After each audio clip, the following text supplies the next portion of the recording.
recorded.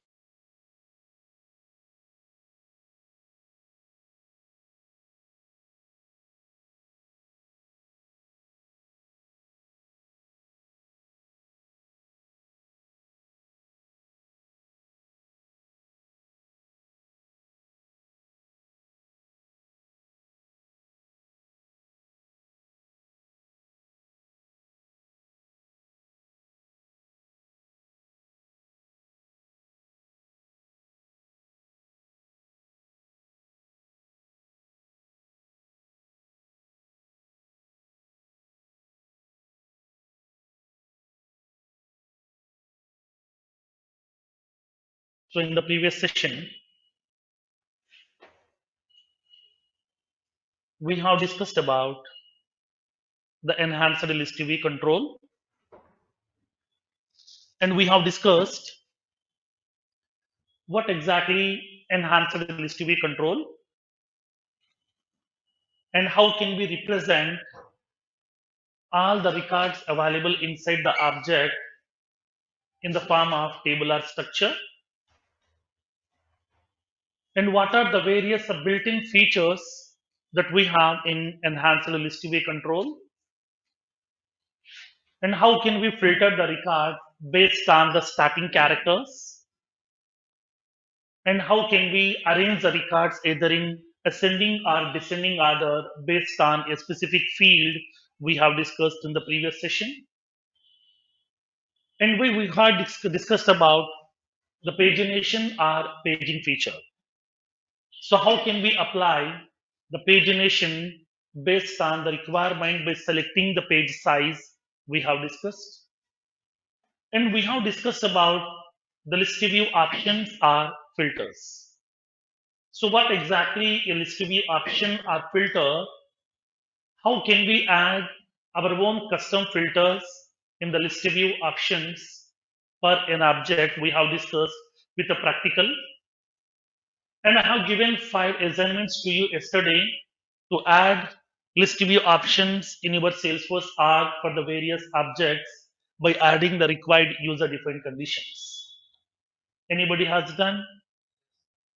I have done, and I have a question regarding the last assignment, Thank fifth you. one. Now, Hello. now, yeah. I have a question regarding the last question.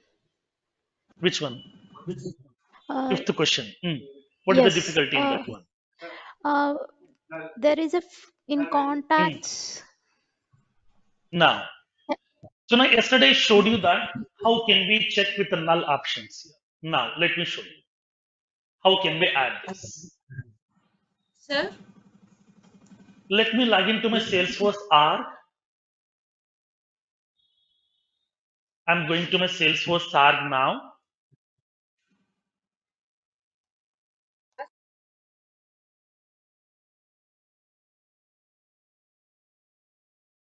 So what exactly the requirement? Now we would like to configure a list view option or filter for our contact object. So we need to add a filter on our contact object to represent only those contact records, okay, which provides the phone number and which doesn't have the email ID. That means what? Those contact people has already given the phone number. That means we are having the contact number of those people, but we don't have their email IDs. In that case, I would like to collect only those contact people whose phone numbers are available, but we don't have their email IDs. Now, because I want to collect all these contact numbers, I would like to contact these people to collect their email IDs. I would like to update in our database. Because in future, whenever we are introducing some new products, if you want to promote regarding our new products, then we can send some email notifications to these people as well. If you want to conduct any surveys, if you want to collect any feedback from the people, we can send the email notification to those people as well. For that one, we need their email IDs. But as of now, we have their contact numbers, but we don't have their email IDs over here. Then how can we get only those contacts which contains the phone and which doesn't have that email IDs. Now, let's see. So just go to your contact object, click on contacts tab, go to this enhanced list view control, click on create new view link, because in order to add a new list view option or filter, as of now, these are the various filters that we have inside this contact object, like all contacts, birthdays this month. That means we can able to list out all the contact people whose birthday date is available in this current month, bulk SMS contacts, my contacts, new last week, new this week, recently viewed contacts. These are the various filter options are available here. Now I would like to collect only those contacts whose phone number is available, but we don't have their email IDs. Then how can we add our own list view option or filter? Now let's see. First of all, let me see what contact records are available here. We are having as of now 20 contact records are available, but first 10 records will be getting visible over here. We are having this phone number, we are having email IDs also. Let me go to the next 10 records. Now here also we are having this contact number and then email IDs are also available. Now I would like to add a filter to get only those contacts who contains the phone number and that doesn't have email IDs. Now let's see. Click on create a new view link. Now let's specify the list view name. Okay, now I would like to collect those contacts over here. Now I would like to collect that. I would like to give the name as survey contacts. Now, survey contacts, or sir. simply we can say email survey Sir? contacts. I'm giving that list view name. Hello, Now we sir. can able to add the filter condition. Yes, Sir? just tell me. Just tell me.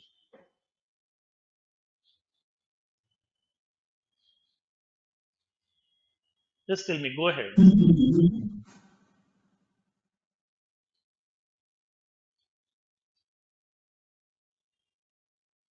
Now, so now I would like to add this list view option or filter.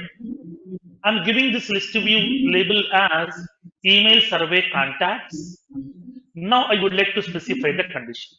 Now tell me what is the condition we need to add now. Now phone number value not equals to empty, because we are having the contact number. Contact number is not empty. That means phone. Just you can select this field, phone field.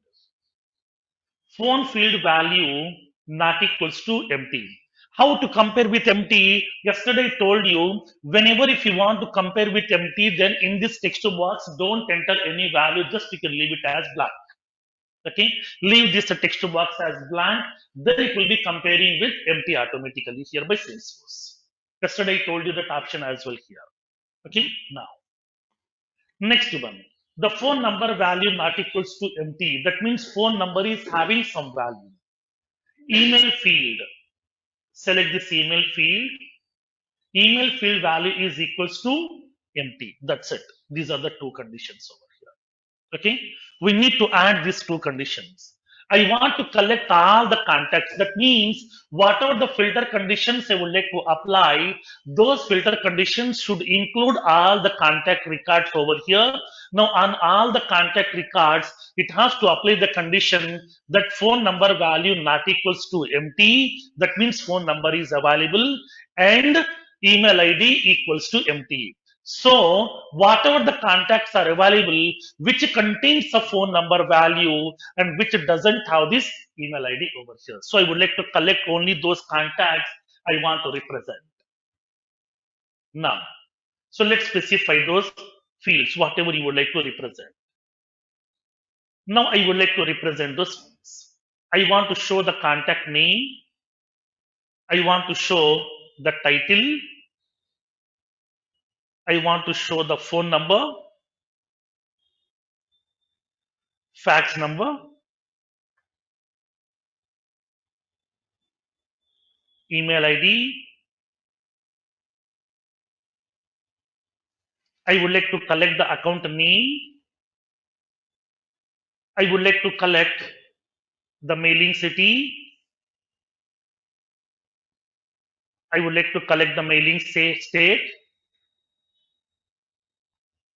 I would like to collect the mailing country here. So these are the fields to be get visible inside the table. Now I want to make this list view option to be visible to all the profile users, so that I'm selecting visible to all.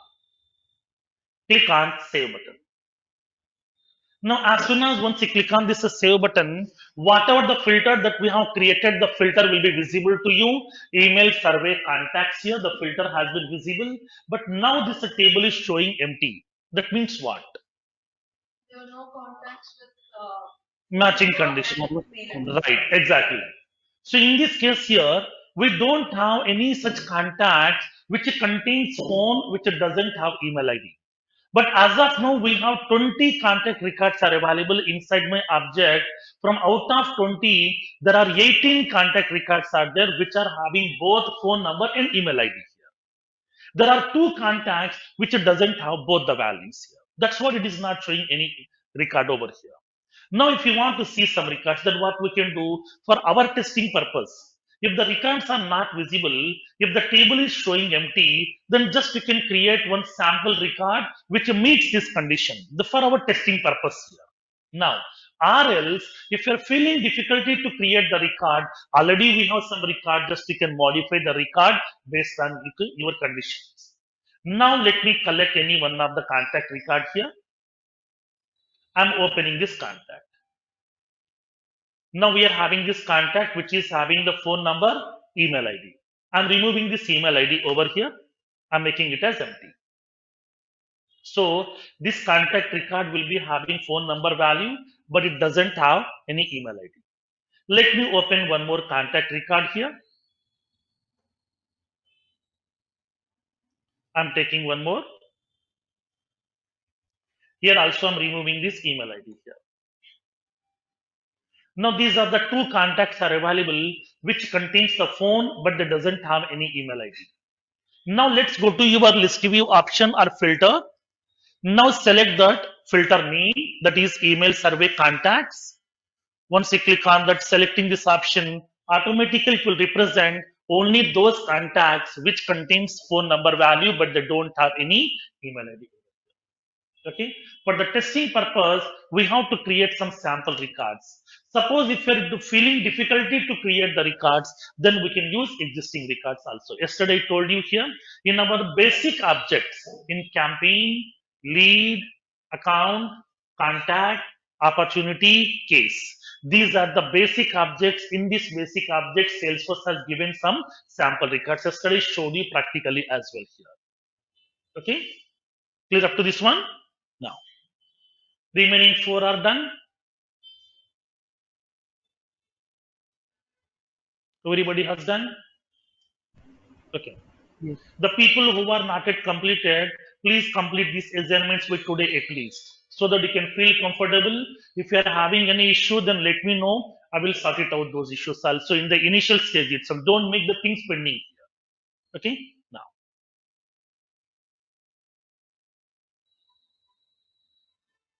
Next one.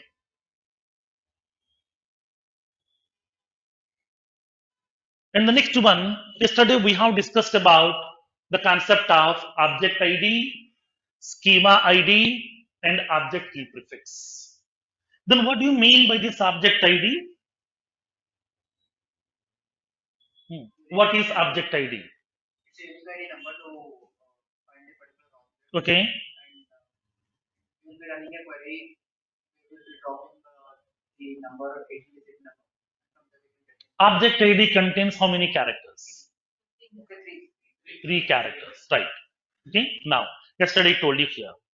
So now generally, whenever we are having some employees in our company, each employee will be having their own details, like the employee name, phone number, email ID, fax number, and then they're having the address information, designation, department, salary, everything. Now, there are some cases where some multiple employees may be there with the same name. For example, with the name Ramesh Kumar, we have 4 employees are there in our same HR department in Hyderabad location. That means in Hyderabad location itself, in the same department, 4 people are available with the same name Ramesh Kumar, Ramesh Kumar, Ramesh Kumar. But we can't force the people to change their names. From their childhood, they're recognizing based on that name only. So now we can't force the people to change their names. So we need some alternative to recognize each and every employee uniquely. So for every employee, we are allocating a unique identification number that is called as employee ID. Even though the employee names may be same, their qualifications may be same, contact numbers may be same, address may be same, but we can recognize each employee uniquely by using that unique identification number that is called as employee ID. Like the similar way, as part of our Salesforce R, in our Salesforce R, we are having so many objects are available. In our Salesforce R, we are having so many objects are available, which includes both the standard and custom, which includes both the standard and custom objects. In this case, to recognize each and every object available inside my Salesforce R, Salesforce is allocating a unique identification number for each object that is called as object ID, that is also called as schema ID, that is also called as object key prefix. Because schema means what generally? Structure. Structure means object, that means a table which contains the rows and columns inside that. So in this case, object ID or schema ID or object key prefix all are same. Just the terminology difference here. Okay, now, so for each object, Salesforce allocates a unique identification number that is called as object ID, which contains a 3 characters alphanumerical number, which is purely case sensitive. Because in the 3 characters, you will be having alphanumerical values. That means here alphabetical characters also, numerical digits also. So where we are having some uppercase letters, some lowercase letters, both are available here, which is purely case sensitive. Upon fetching the object's data, we have to enter that object ID in the exact format. If you're changing the character case from lower to upper, upper to lower, it will show the error message. We can't fetch that object's data. Now, so in this case, for each object, Salesforce provides a unique identification number. Then how do we know? How do we know the ID of each and every object? How can we check? How to see the ID of an object here? Now let me show you practically here. Okay, now. So now let me show you that. I want to collect the IDs of these objects. I want to get the ID of campaign object, lead object, account, contact, opportunity, case, solution, like that. These are the various objects here. I want to get the IDs of the subjects. How can we see the IDs of the subject? Let me show you with the navigation, with the practical. Now, let's see. Now, so now for example, first of all, I want to know the IDs of the subject campaign here. Now tell me generally, in order to maintain the campaign object records, which tab we are going to use? Campaigns tab, right. Now, if you want to see that campaign object ID also, just we can click on campaigns tab. Go to that corresponding objects tab. Now, let's see. I want to see the IDs of these objects here. So now, in order to see the ID of this campaign object, just we can click on campaigns tab. As soon as once you click on this campaigns tab, inside this address bar, it will be generating a URL. It will generate a URL in this address bar. Just we can copy that URL over here. Now, let's see. Click on campaigns tab. Now it is generating a URL inside this address bar. Let me copy this URL. I'm placing it over here. I'm placing this URL. Now, lead object. To manage the lead records, which tab you would like to use? Leads tab. So click on Leads tab.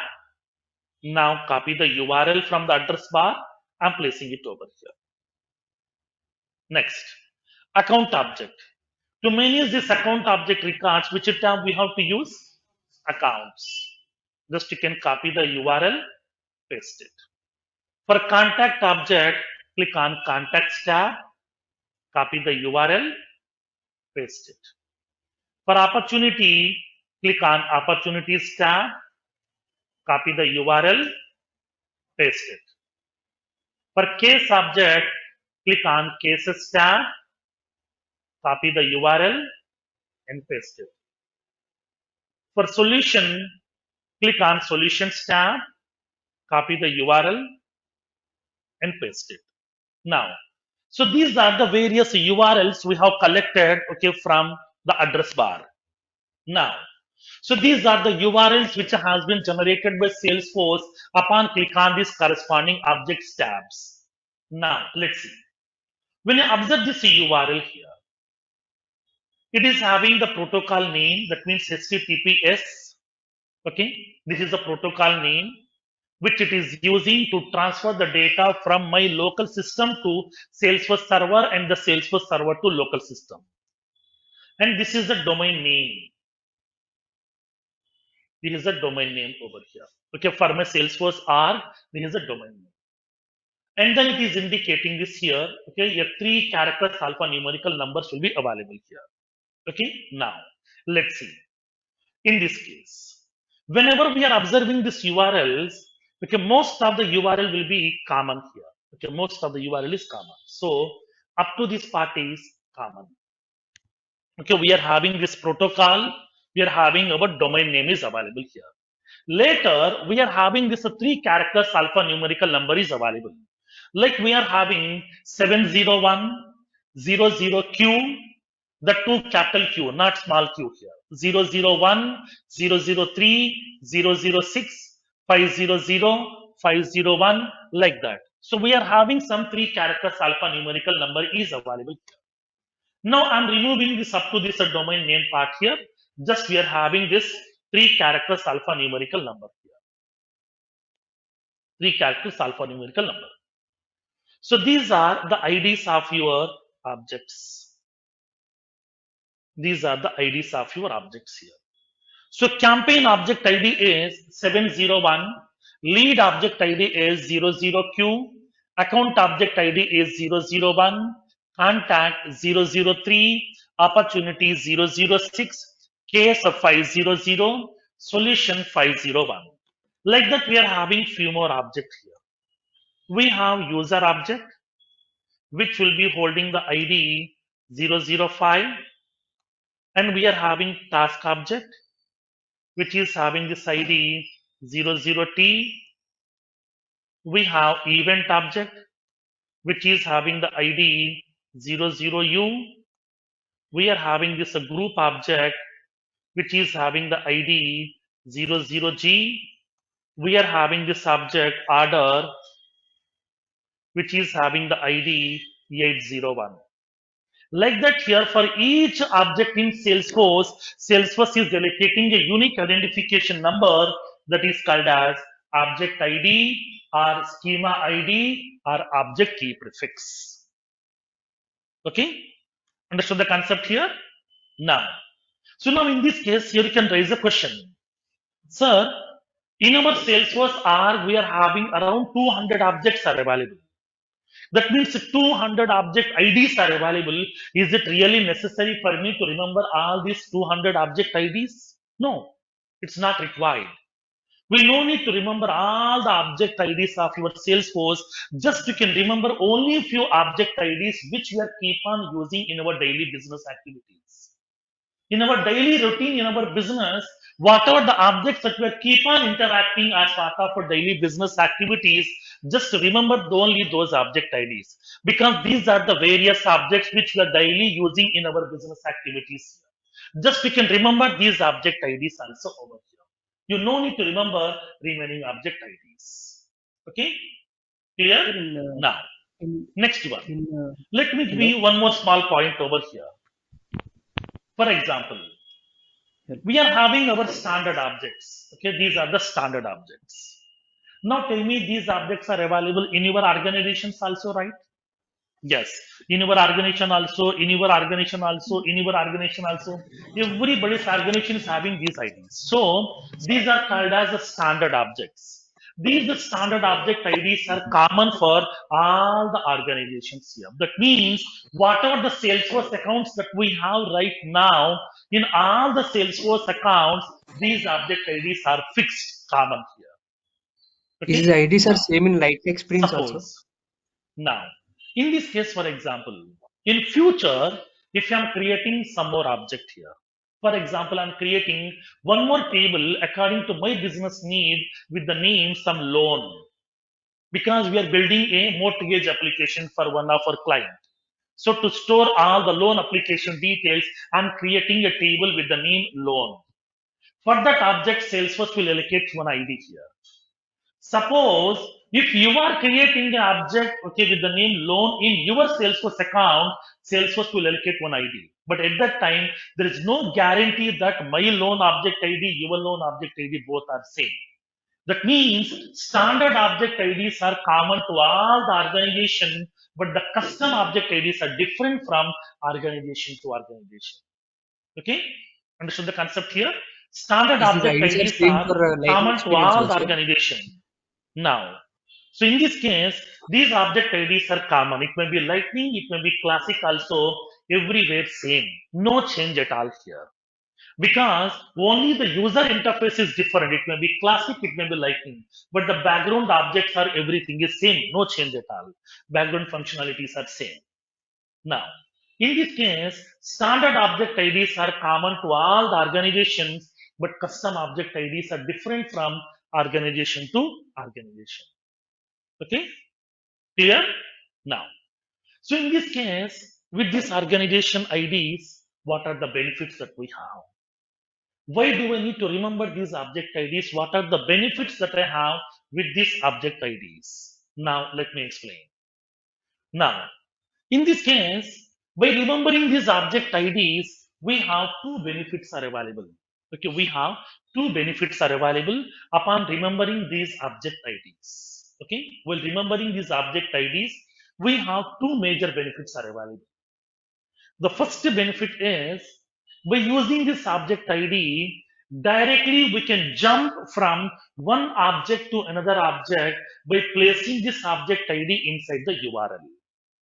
By placing this object ID inside the URL, directly we can jump from one object to another object here. It's like as it is working like as a shortcut mechanism here. Now, let me show you. How can we do that? For example, assume that currently I'm in account object here. Okay, currently I'm in account object right now because accounts tab has been selected over here. Now I'm using a normal desktop machine in order to access my Salesforce account. I'm having a separate mouse is available in order to click on the respective hyperlinks so that I can perform the actions. Now, right now, I'm in account object. Now, I want to go back to case object. What is the case object ID here? 500. Okay, case object ID is 500. I want to use that case object. Then generally what we will do, use the mouse pointer, click on this cases tab so we can access the case object details. But when I try to use my mouse, suddenly my mouse is not working. I don't know what happened to this mouse. In this case here, what can I do? How can we go to this case object? Just you can go to this URL. Okay, place the cursor over here. Now go to your URL. Keep the URL up to domain name.salesforce.com as it is. Okay, just you can keep the URL up to domain name as it is over here. Now specify the object ID. To which object you would like to jump? Case object. What is the case object ID? 500. Just you can type that case object ID 500, press enter. Directly we can jump into case object. Okay. For example, I want to go back to lead object. What is the lead object ID? 00Q. Okay, Q. Now, just you can go to that. I'm going to that. I'm using the mouse. I'm using this keyboard. Now I'm using this ID here, 00Q, not small q, capital Q. Okay, capital Q. Press enter. Directly we can jump into lead object records. Now, for example, here, come to a scenario. I want to create an order record. Generally, what we will do? I don't know the object ID here. For example, I don't know the object ID. I want to create an order record.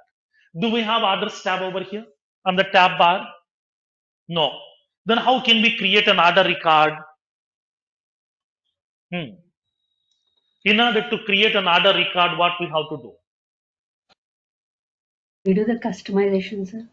Now, first of all, go to the tab bar, click on plus symbol, click on customize my tabs button. Click on plus symbol, click on customize my tabs button. Now add the orders tab onto the tab bar. Click on save button. Orders tab will be visible over here. Click on orders tab. Click on new button. Create a new order record. This much of lengthy navigation we have to follow here. But I don't want to add this orders tab onto the tab bar. Just you can go to this URL. What is the idea of this orders tab here? Order object 801. Order object ID is 801. Just you can specify 801. Press enter. Directly we can enter into order object also. Even though the tab may be visible on the tab bar or not, directly we can jump into that here just by placing the object ID inside the URL. Okay, understood the concept here? Now, suppose for example, I want to create a new user record. Generally, if you want to create a user, there is a navigation. We have to click on setup menu first. Go to the setup menu in the left panel. Go to the administer menu. Expand the manage users. Click on users link. Then we can see the users available inside my organization over here. This much of lengthy navigation. Go to the setup menu, click on it. Go to the left panel, go to the administer menu, expand this manage users option, click on users. Then we can see all the users available inside the organization. This much of lengthy navigation we used to follow. Instead of going with this lengthy navigation, just we can use a shortcut mechanism also. What is the idea of this object here? 005. Just you can go to that URL, specify 005. Press enter. Directly we can jump into the user object here. So this is a major benefit here. Generally, when you go to the business people are going to be using this object IDs. They won't use the mouse pointers in most of the cases. They want to use this kind of shortcut mechanisms.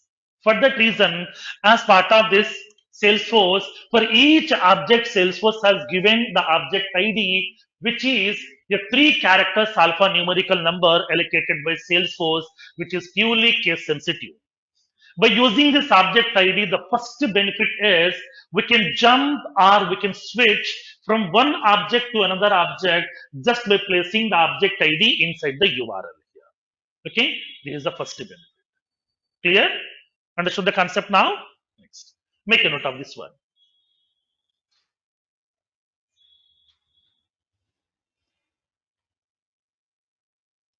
Make a note. Standard object IDs are common to all the organizations, but the custom object IDs are different from organization to organization.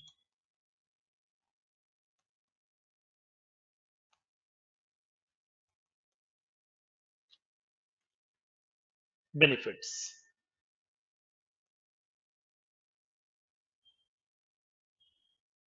First one. By using object ID, we can switch or jump from one object to another by placing the object ID inside the URL as below. Syntax. you will be having this URL, that means protocol HTTPS. You will have the domain name slash, we can specify the object ID. For example, HTTPS, you will be having domain name slash, I'm indicating 005. It will be jump into user object. I'm using HTTPS domain name slash 006. It will jump into opportunity object. HTTPS domain name slash 801. It will jump into order object.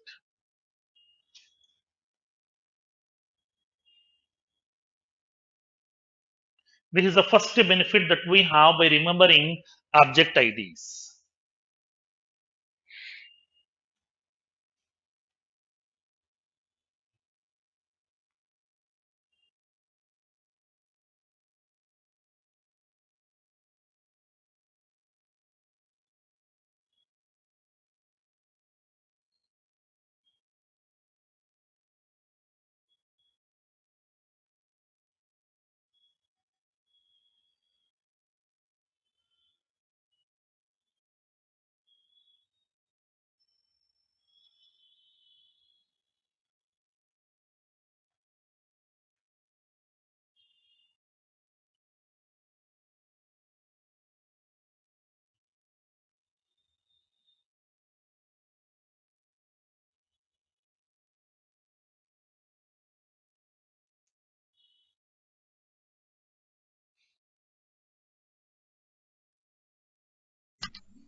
Done with this?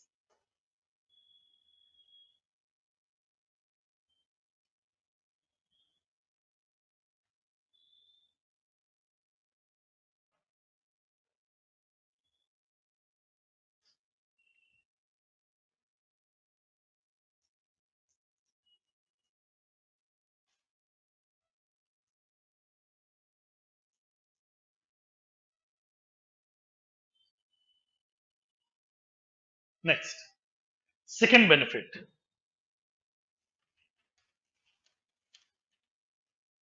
Now, so as of now, we have discussed about only the object ID. Subject means a table. Once the table is ready with the required columns, what we can store inside the table? Records. We can store some records. How many records we can store? N number of records. No limitations at all. We can store N number of records. Those records may be related to my customers' data also. It may be my products data, my employees' data, my sales data, my marketing data, anything here. So once the records has been stored inside the table, how to recognize each and every record? Unique ID. Okay. Now, whenever if you want to recognize each and every record, okay, for each and every record, we are going to be having a unique identification number that is called as a record ID.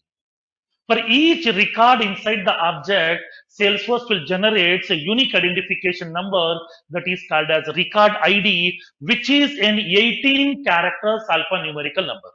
Observe the difference here. Object IDs are 3 characters, record IDs are 18 characters. Okay. Now, like for example, assume that I have a bank account in some SR Nagar ICICI Bank.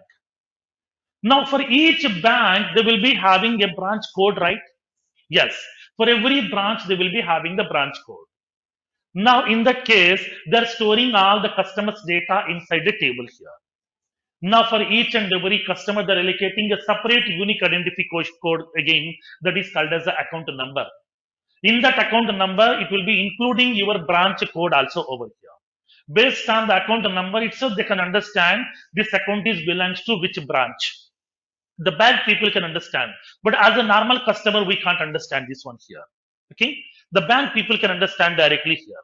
Now, like the similar way here also, Like the similar way here also, whenever we are creating a new record inside the object, for each record, Salesforce will allocate a unique identification code that is called as a record ID, which contains an 18 characters alphanumerical number, which is purely a case sensitive ID. It's purely a case sensitive ID here.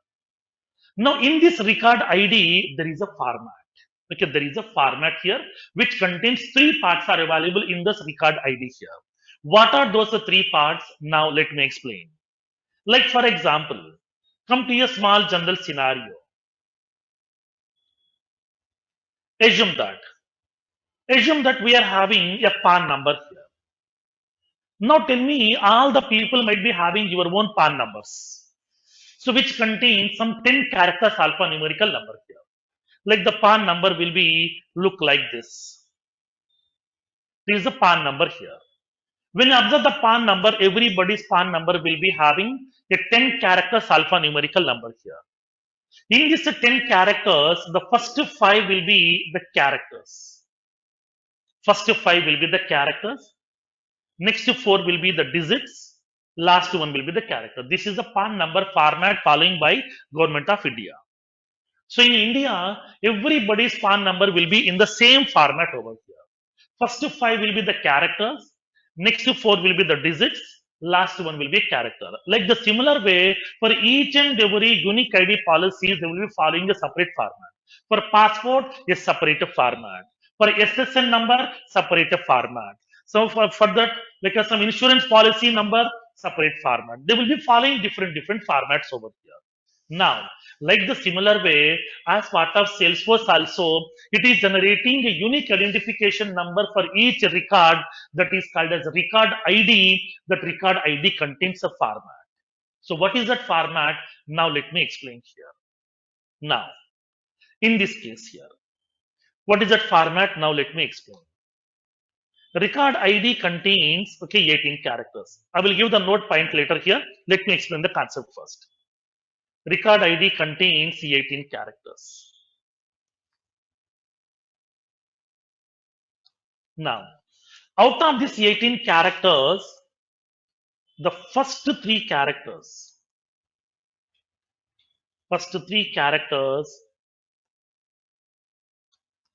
represents the object ID. First three characters represents the object ID. And the remaining 15 characters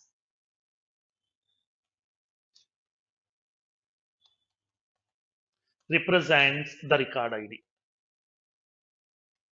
The remaining 15 characters will represent record ID.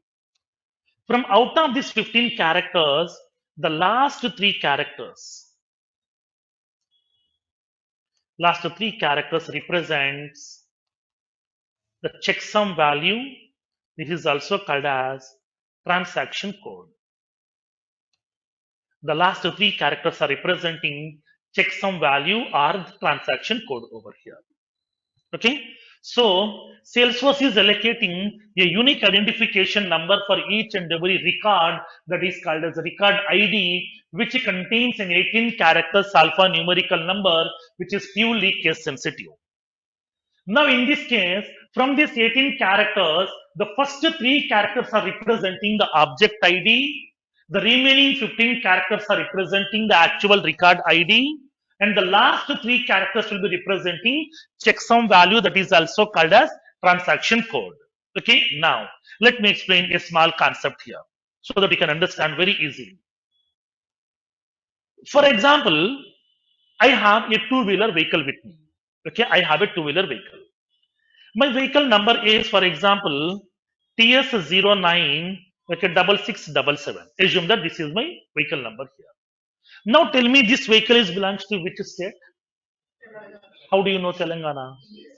Because Yes. starting two characters are representing the state code. Suppose, for example, now if it is starting with some MH, then Maharashtra. If it is starting with some KL, means Kerala. If I am indicating like some TN, means Tamil Nadu. If I am indicating some AP, means Andhra Pradesh. That means what?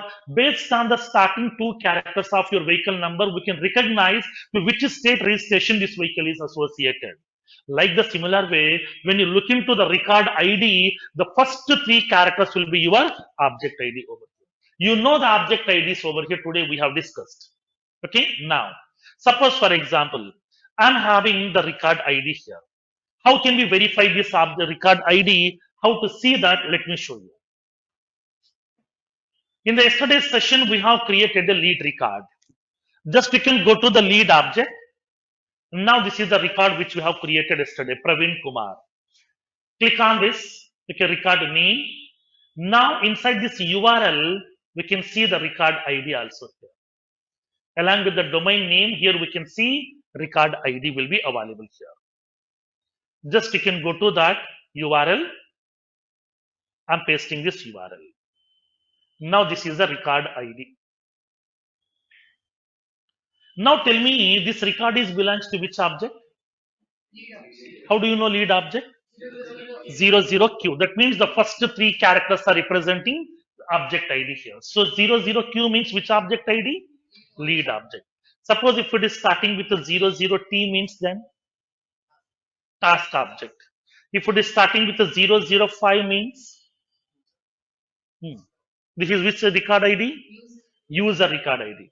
If it is starting with a 006 means opportunity. If it is starting with a 701 means campaign. That's it. Simple concept here. If you know the object ID, then recognizing the records are very, very easy here. You no need to look into the complete details of the record. Just by looking into the record ID itself, we can understand this record is belongs to which object over here. Is it a lead record or account record or case record or user record or task record? We can recognize very, very easily here. Okay. Now, so now here in this case, this is the record ID is available here, which has been generated by Salesforce. It contains both uppercase letters, lowercase letters, both are available here. Now here, I told you that this is a case sensitive. If you want to cross check that here, if you want to cross check whether it is case sensitive or not. Now when you go to that URL, in the record ID, what is the last character here? K. Is it a small k or a capital K? Small. Now what I will do is I will change this character here. Just I will be removing this small k. I'm giving latest capital K. Okay. I'm giving capital K. When you press enter, we can't see the recorded data here because it's a case sensitive. Okay, it's a case sensitive. We have to enter the record ID in exact format. Now what I will do, I will go back to this record ID. I'm removing the capital K. I'm giving small k now. When you press enter, now we can access the record. That means what? Whatever the record IDs that we have, record ID is purely a case sensitive ID here. Clear? Now, next one. One more point here. So now tell me in this record ID, how many characters are available here? Now, look into this one. How many characters are available?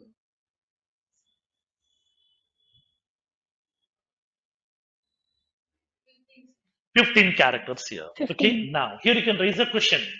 Sir, you said that for each record, Salesforce is generating, okay, the 18 characters record ID. But inside the URL, it is representing only the 15 characters ID. Then what about the remaining 3 characters? Okay, what about the remaining 3 characters? Now, for example, come to a small scenario. Today, I did some bank transaction, like as a deposit or withdraw, whatever. Once you are done with the transaction, you are getting a message alert to your mobile and you are getting an alert to your email ID also. So now in that SMS alert, they're indicating that details of your account. That means, dear customer, your account number ending with some 1234 has been credited with so and so amount. This is your net available balance. Now tell me, in that SMS, will you able to see the complete account number of your bank? No. We can see last 4 digit only here. Why? Security reasons. Because of the security reasons, the banking systems are not disclosing the complete record ID. That means complete account number. Why? Because nowadays the hackers are keep on hacking the people's mobiles and they are going to be capturing the data from the mobile. Suppose if that SMS includes the complete bank account number or the complete insurance policy number, complete credit card number, then the hacker people can hack your data. They can collect your bank account numbers, credit card numbers, insurance policy numbers, and based on that, they can do some malfunctionings also. They can do some fraudulent transactions also. To avoid these kind of things, the banking systems are not going to be disclosing the complete account number. They're disclosing the last 4 digits of your account number. Remaining digits will be in masking format here. We can't see them because of the security reasons to protect the customer's data. Like the similar way here also, as part of your Salesforce also, record IDs are always unique. So for that reason, for each record, Salesforce is allocating the 18 characters ID, but inside the URL, we can see only the first 15 characters ID. Only first 15 characters ID will be visible in the URL, last 3 characters. That means a checksum value or transaction code will not be visible in the URL because of security reasons. Because of security reasons, last 3 characters of your record ID will not be visible in the URL because of security reasons. Now, here in this case, you can raise a question. So, do we have any possibility to see the complete 18 characters ID of the record? Yes. How can we see? We can go to the account table. We can see the complete record details also. For that one, we have to make a query. We have to make a query here. Basically, it's a development related concept to query the data. But for your information, for your clarity, I will show you over here. Just I would like to query the data over here. How can we query? Now let's see. Go to your Salesforce account. Click on your currently logged in username and click on Developer Console. Select the option Developer Console. Now a separate editor will be getting opened for you here. This is called as Developer Console Editor. In this editor, in the middle of this editor, you will be having a tab bar. There is a tab bar is available in the middle of this editor, which contains so many tabs are available, like the logs tab, test tab, checkpoints, query editors, view state, progress, problems, like that so many tabs are available. So now I would like to query the data from the database table. Now, so that just you can click on query editor tab over here. Click on query editor tab. This is a query editor tab. Now just you can able to query the data. I'm querying the data here by using the select statement. It's related to development concept here. For your understanding, I'm showing this option. I would like to query that ID, select the ID of that record, name of the record, and then I would like to fetch. This is the lead record, right? The first name of the record, last name of the record, company name of the lead record, title of the lead record from lead object. From the lead table, I'm querying the data. I'm collecting the ID of the lead, first name value, last name value, company value, title value from lead. Once you are writing this query, click on execute button. At the bottom left corner here, at the bottom left corner, we have query button. Click on query button. Now we can see all the record details over here. Whatever the lead records that we have, all the lead records data will be getting visible over here. Total 23 lead records are available. We can see all of these lead records here. Now, what is our lead record in this case? Praveen Kumar, the last one. Now, here we are having this ID, record ID will be available here. Let me copy this ID here.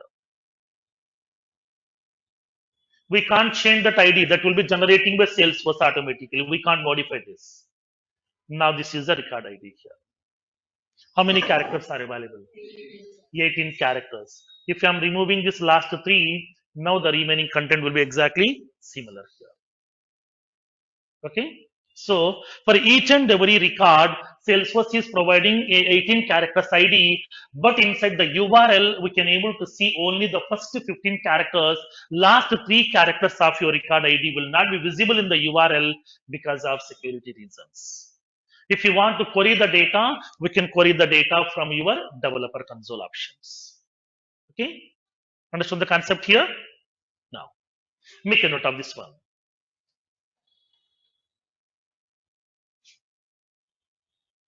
The second benefit.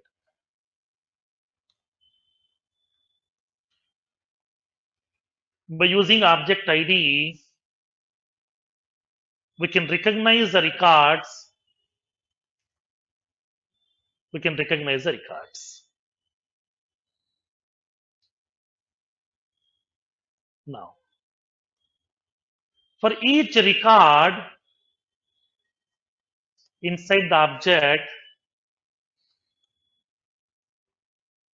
Salesforce will generate a unique identification, ID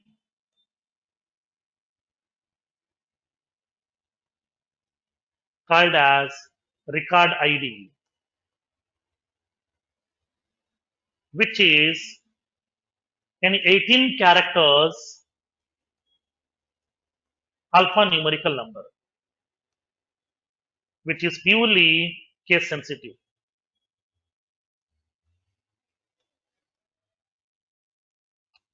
Which is purely case sensitive.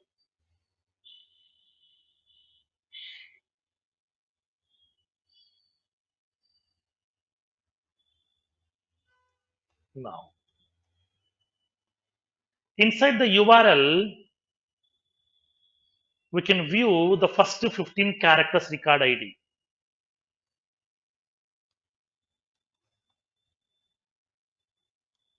But the last 3 characters will not be visible inside the URL due to security reasons.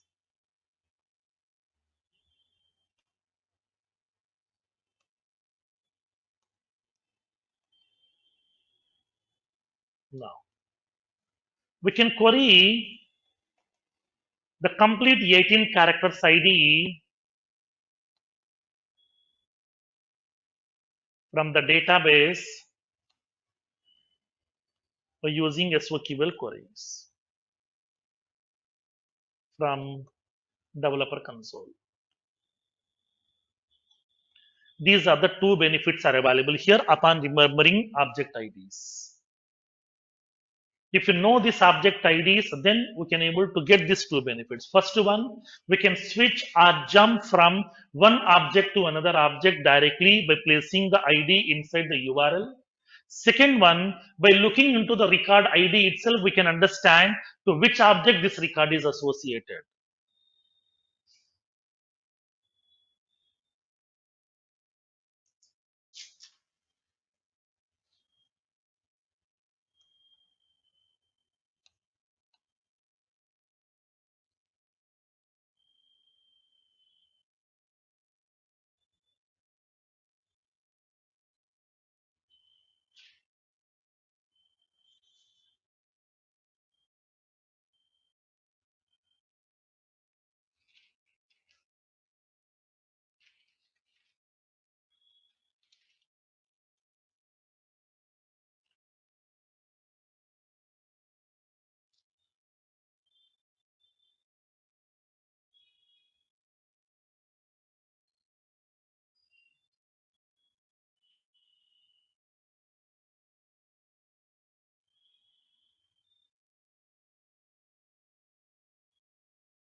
Done with these points?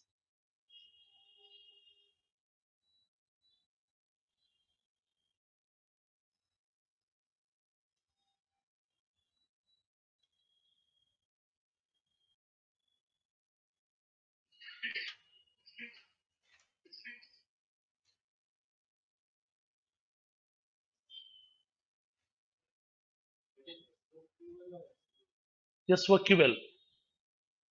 In normal databases, we have SQL. But in Salesforce, we have SOQL, Salesforce Object Query Language.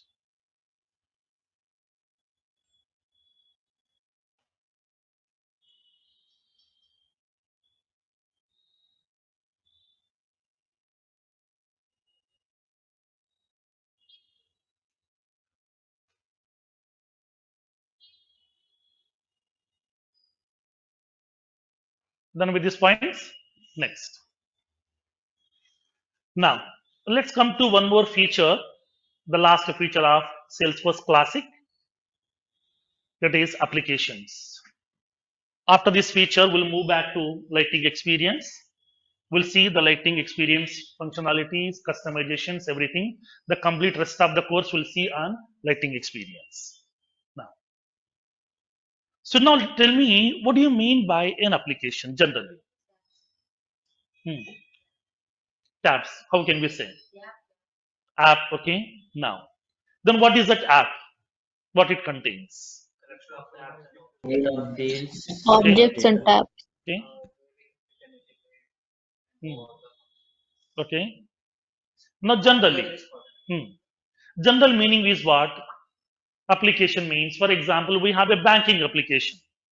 Bank application contains what? So many features. Like, in order to create a new bank account also, and then in order to do some transactions like as a deposit also, withdraw also, applying for a checkbook, applying for the debit card, applying for the credit card, and then if you want to set some limits for your credit cards and everything, we are having so many features are available. The combination of all these features will be called as an application. So when you go to that Gmail application, Gmail application contains so many features inside that which we can use in order to communicate with the people through email communications. Like we can able to send some emails for that one separate feature. We can receive the email separate feature. We can delete some emails separate feature. We can have some text-based conversation separate features. So whenever we are including all these features, that will be called as a Gmail application. So generally, application contains a collection of features which we can use to automate our business processes. In order to manage our business, in order to store our business related data, it may be sales data, service data, banking data, finance data, hospital data, anything, whatever it might be. In order to manage our business related data, whatever the features are required, the combination of all the features will be called as a application. But in Salesforce perspective, what do you mean by an application? How to define an application in Salesforce perspective? In the general other programming languages, simply we can say application means a collection of features to automate our business processes. So then in Salesforce perspective, how can we define? Okay, now let me explain. Now, for example, Collection of objects. okay, right? Now, for example, assume that I want to build a small application for one of our client. Assume that we have a client like some farmers insurance.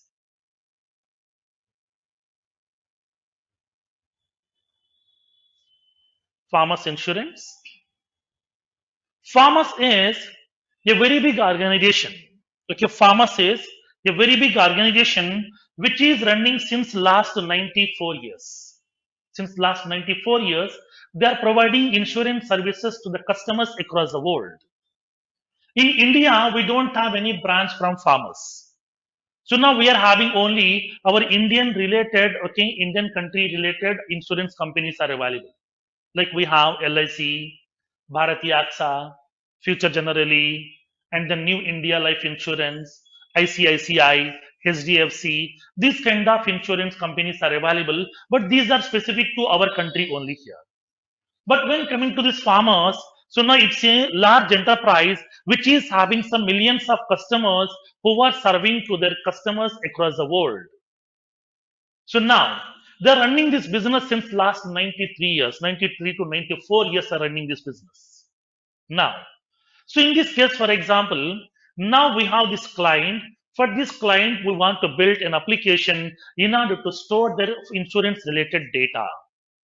In order to store their insurance related data, that means their policies data, their customers data, their premiums data, claims data, everything, they ask us to build a small application. Now, so in this case, now tell me generally related to insurance, what kind of data we can store related to insurance company? What kind of data? Personal Okay. details. Hmm. Okay.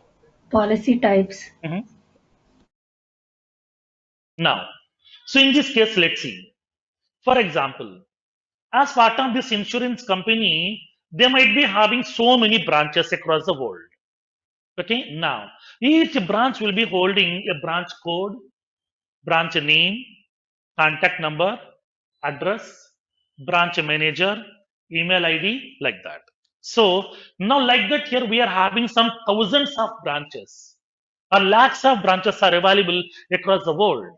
So in that case, how to store all the branches information? In order to store all my branches details, I would like to have a branch object. I want a branch object because object means what? Table. In order to store all the branch related data, we need a table that is called as branch. Okay, branch table which contains all the branches information like as the branch codes, branch name, address, contact number, email ID, and then branch manager name. Everything will be available here. Now, like the similar way, in each branch there were having some employees. To store all the employees information, I want one more object here. To store all the employees details, I want an employee object.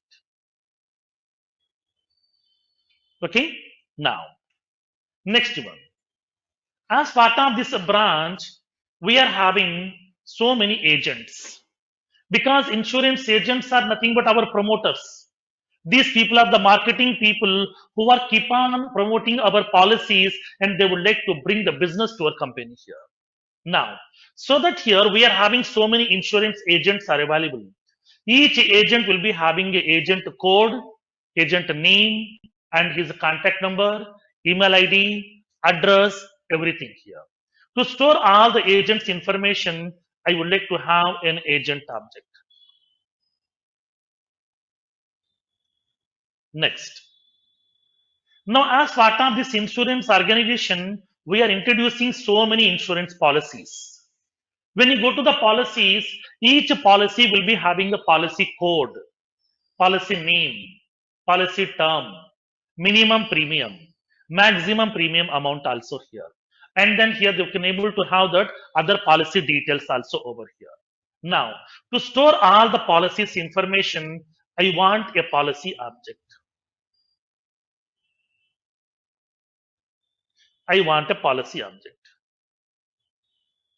Next. Now, as part of this organization, we have captured so many customers. The people who are utilizing our insurance policies. Those people will be called as what? Our customers are policy holders. Now, who took our insurance policies? Now, to store all the customers' information, I want a customer object. Next. Now, once a policy has been taken by a person, every year or every annually or quarterly or half-yearly, they're paying some premiums. In order to check what are all the premiums they have paid, to store all the customers' premiums information, I would like to have the premium object here. Next. So, upon the policy is in force, that means the policy is in active status. Suppose if the person got met with some damages here. If the person got hospitalized, then they can able to claim those medical expenses. In that case here, whatever the claims has been raised by those customers, to store all the claims information, I want a claim object. Now, like that here, I want to create so many objects in order to store the insurance related data. So, in order to store the insurance related data, we need like this so many objects. We need a branch object, we need an employee object, agent object, policy object, customer object, premium object, claim object. Like that, I need so many objects in order to store the insurance related data. Now tell me, once the objects are available, how to manage the records in the objects? How to create some new records, how to modify the records, how to delete the records, how to view the records, how to do all these operations. We need some user interfaces, right? Yes. The combination of these user interfaces will be called as what? Tab. In the previous sessions, we have discussed. Okay. So within an object, if you want to manage some records, if you want to perform some DML operations in the object records, whatever the screens are required, whatever the user interfaces are required, the combination of all these user interfaces will be called as a tab. Now, to manage this branch records, I need a separated table, that is branches table. Now, because that already we know, object name is in singular format, tab name will be in plural format. Now, so now we are having the tab here. For this branch object, what is the tab name? Branches. Branches tab. For employee object here, what is the tab name? Employees tab. Employees tab. For the agent object, what is the tab name here? Agents tab. Agents tab. For the policy object, we are having a tab with the name Policies tab. For the customer object, we are having a tab. To manage the customer records, we are using a separated tab, that is Customers tab. To manage all the customers' premiums information, we would like to use a separated tab called as Premiums tab. To manage all the claims records, I would like to use a tab with the name Claims tab. That means, in order to manage the insurance related data, of course, we are having the table. Then how to manage the records in these tables? To manage the records, we need the user interfaces. Those user interfaces are available in the form of tabs in Salesforce. In Salesforce, the user interfaces are available in the form of tabs. So, by using these tabs, we can manage the application specific data. By using these tabs, we can manage the branches data, employees data, agents data, policies data, customers data, premiums data. We can manage the whole insurance application or business related data also. So that's what we can say as part of Salesforce perspective. Application contains a collection of tabs. Application contains a collection of tabs. These tabs provides what? User interfaces. These tabs are nothing but user interfaces which we can use to manage our business related data. Our business is what? Insurance business. We can manage our insurance related data like as branches data, policies data, customers data, claims data, everything we can manage with the help of these tabs. So simply we can say application contains a collection of tabs which provides the various user interfaces through which we can manage our application or business specific data. Okay. Generally, when you go to that other programming languages, simply we can define application contains a collection of features. But as part of Salesforce perspective, we can say application contains a collection of tabs. Because whatever the user interfaces that we need, those user interfaces are available in the form of tabs in Salesforce. That's what, upon selecting the application from the app launcher, it will show the tabs on the tab bar to you automatically by default. Okay, so that we can say application contains a collection of tabs which provides the various user interfaces to manage the application specific data. Okay, understood the concept here? Next. Now, as part of Salesforce, we have two types of applications are available. Salesforce provides two types of applications. First one, standard. Second one, custom. Okay. Salesforce provides two types of applications. First one, standard applications. Second one, custom applications. Now tell me, what do you mean by standard application? What do you mean by custom application? Standard means what first? Custom. Hmm. Created by Standard default means created by Salesforce. ready-made. Simple concept here. Okay. Standard means ready-made, which has been given by Salesforce. So standard applications are nothing but the ready-made applications which has been given by Salesforce by default as part of Salesforce CRM. Upon creating your Salesforce account, whatever the built-in apps that we have inside your app launcher, those are all are called as ready-made apps. Those are also called as standard applications. Can you give me some standard application names? Sales, Home. service, Accounts. marketing, content, chatter, communities. Leave. We are having that all tabs, app launcher, all these things. Okay, now. So now here in this case here, these are the applications that we have. Okay, these are the built-in applications. These are not the application, these are the tabs. These are the applications. Inside the app launcher, we can see all these applications. We have sales application, service application, marketing, content, charter, communities, all tabs, and then we are having that app launcher. These are all are the built-in applications given by Salesforce. Now, so now in this case here, whatever the standard applications that we have, can we customize these applications? That means whatever the features they have given, I want to arrange those features according to my business. We can do. Can I add some more new features according to my business requirement? Yes. That means standard applications can be customizable and leverageable. Leveraging means what? Extending. We are adding some more additional enhancements. Okay, we can extend that features also. Like for example, today I'm creating a new lead record. Once a new lead record has been created, I want to send one email notification to the lead person's email ID here.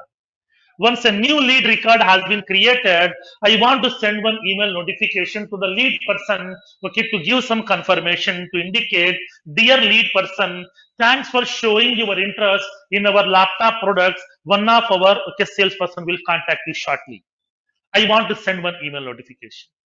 Whenever a new case record has been created, I want to send one email notification to indicate, dear customer, your case has been registered successfully. This is the case number. This is the case status. One of our service person will contact you shortly. I want to send some notifications to the people. But we don't have those built-in notification ready-madely. We can add those features also. That means whatever the features given by Salesforce, we can customize them according to the business requirement. We can leverage them. We can add some more additional enhancements. But whatever the standard applications that we have, we can't remove these applications from the org. These are fixed application. If you want, we can use it. If you don't want, leave it. But we can't delete them. Okay, standard applications can be customizable but not removable here. Okay, understood the concept now? Next. Next. In some cases, you can raise a question. Sir,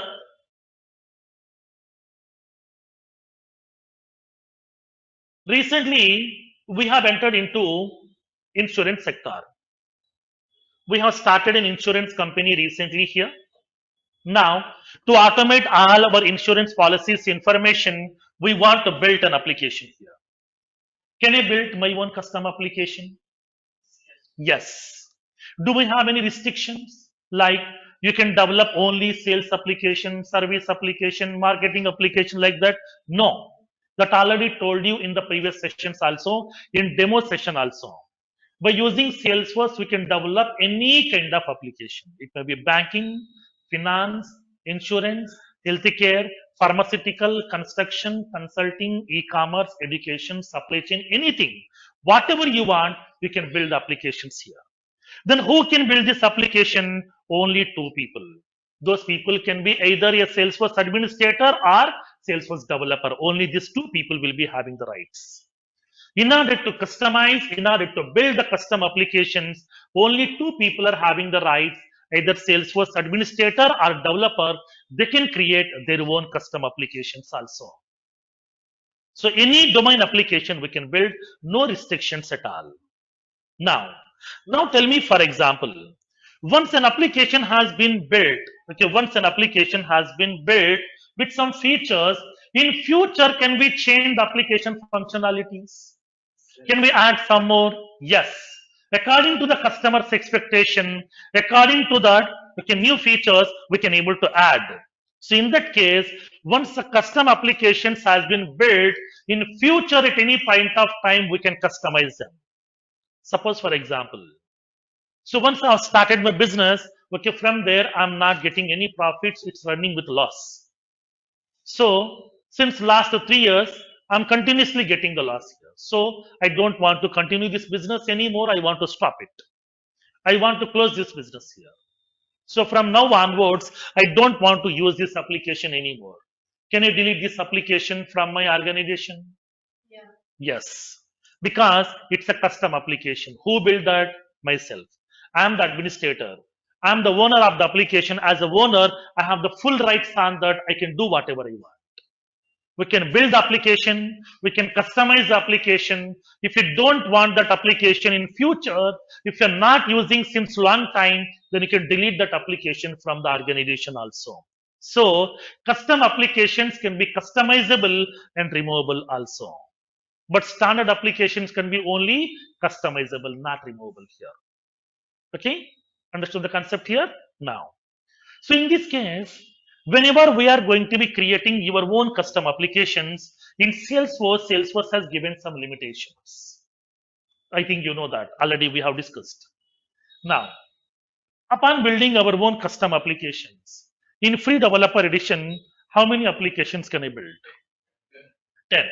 Maximum of 10 applications here. This is the ground limit given by Salesforce. In unlimited edition, how many? Unlimited number of. Unlimited. So in free developer edition, we can build maximum of 10 custom applications, not more than that. But in unlimited edition, we can develop unlimited number of custom applications. Clear? Understood the concept till now? Make a note of this one. Applications.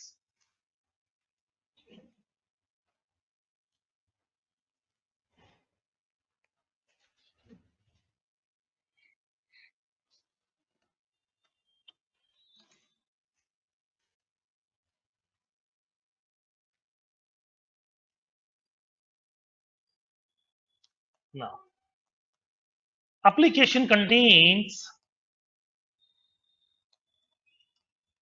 a collection of tabs which provides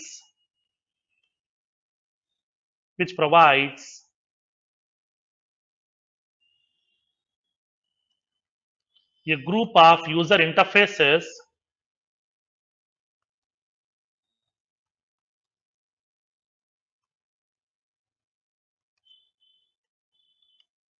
which can be used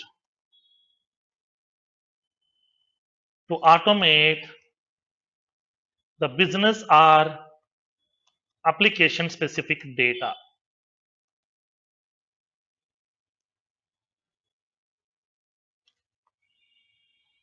Salesforce provides two types of applications. First one, standard applications. Second one, custom applications. Standard applications means these are the ready-made applications provided by Salesforce by default as part of Salesforce CRM. For example, sales, service, marketing, content, charter, communities, etc.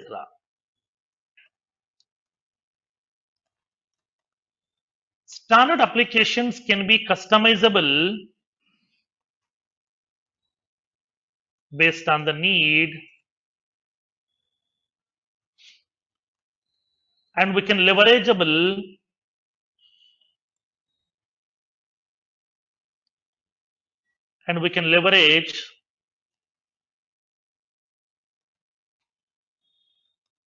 by adding the additional enhancements.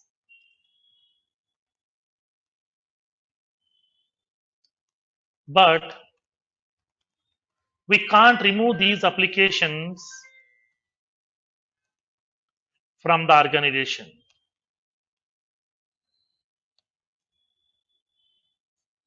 Second one,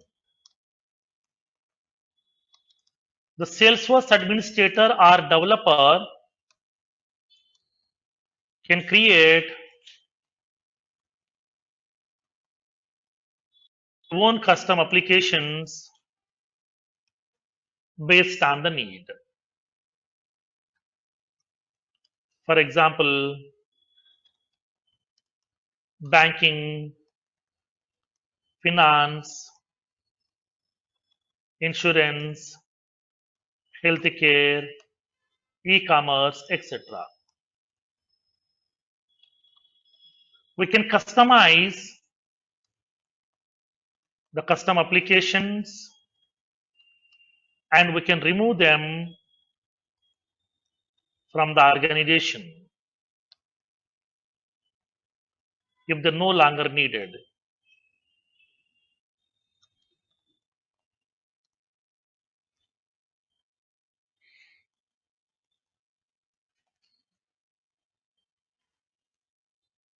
Governor limits.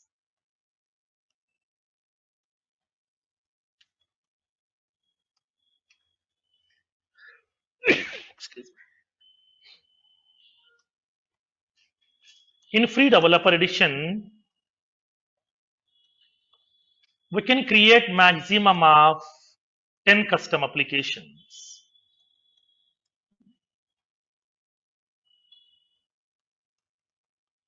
In unlimited edition, we can create unlimited number of custom applications.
Now, then how can we create our own custom applications in Salesforce?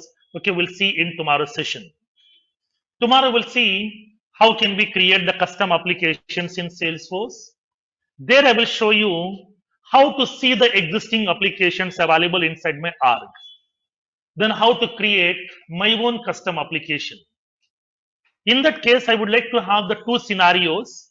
First one, how to create an application with Salesforce image as a logo. And in the second case, I will show you how to create a custom application with our own custom image as a logo. We'll see practically. And what are the steps that we used to follow to create our own custom application and what is the navigation. We'll see one by one in tomorrow's session. Okay. Now, so do the practice and these are features today here. In tomorrow's session, we'll see how to create our own custom applications and how to manage these standard applications. We'll see in tomorrow's session. Okay. Thank you. Thank you, sir.